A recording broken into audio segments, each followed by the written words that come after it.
Salut à tous, aujourd'hui je vais attaquer une série de vidéos sur le rechargement du 308, enfin. Donc il y aura plusieurs petites vidéos, je pense entre 3 et 4 vidéos. La première, aujourd'hui on va s'occuper du pas de rayure et pourquoi on mesure le pas de rayure. Celle qui va suivre, ce sera sur la préparation des étuis.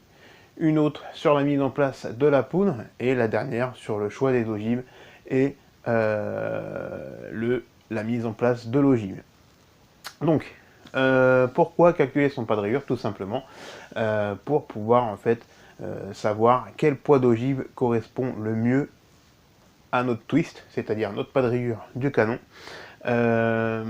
qui va correspondre le mieux pour un résultat optimum. Donc on va avoir besoin de quoi? On va avoir besoin d'un écouvillon, du ruban adhésif, du tape de peintre, et d'une règle en centimètres. Et la mienne elle fait aussi les pouces, donc c'est parfait, hein. Si vous n'avez pas de règle aussi, vous pouvez prendre 1 mètre, hein, parce que là, avec 30 cm au bout d'un moment, pour des pas de rayure assez longs, bah, ça vous suffira pas. Donc un petit mètre, soit en centimètres ou en pouces, hein. En pouces c'est encore mieux, hein, ça évite les petites conversions. Donc ceci dit, si vous n'avez pas en pouces, hein, il existe des tas d'applications sur Android et sur iTunes pour convertir les centimètres en pouces. Voilà. Eh ben allez, on va voir tout de suite comment ça se passe. Allez.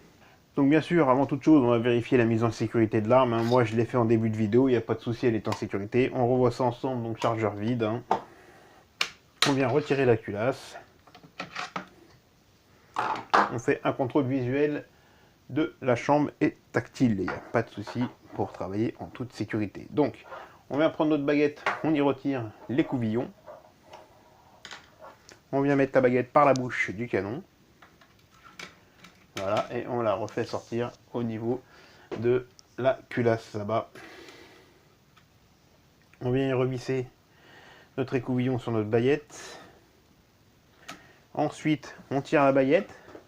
Donc là, on sent que la baguette commence à rentrer dans la chambre et on va continuer à tirer jusqu'à ce qu'on sente une petite force où là, ça va nous indiquer qu'elle est au bord des rayures. Donc là, je tire, je tire, je tire, je tire. Pof, là, je sens que ça force un peu plus. Donc ma baguette est au bord des rayures. Mon écouvillon est au bord des rayures. Donc à partir de là, on peut prendre notre sparadrap. On en prend un petit bout, c'est pas la peine d'en prendre 3 tonnes. On vient ici le mettre à ras de la bouche du canon et y former un petit drapeau sur la baguette. Voilà. Donc on le met droit. Et ensuite on va venir tirer notre baguette jusqu'à ce que notre petit drapeau fasse un tour complet, donc c'est-à-dire un twist. Et là on connaîtra la mesure de notre pas de rayure. Voilà. Donc là il a fait un tour complet. Ensuite on vient prendre notre règle ou notre mètre et on vient tout simplement mesurer de la bouche du canon à notre extrémité de drapeau, qui était, lui, en contact avec la bouche. Donc là, bah, tout simplement, bien sûr, on connaissait pas de rayure, la carabine, hein, on le connaissait déjà, mais là, on tombe sur 11 pouces. Voilà. Donc, on a vu que c'était simple de mesurer un pas de rayure, hein.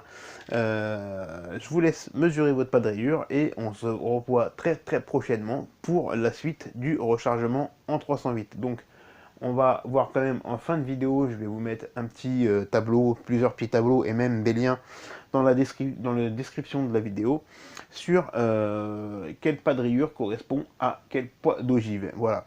Donc on va voir ensuite quel poids j'aurais déterminé d'ogive pour mon canon. Allez, on se dit à bientôt, ciao!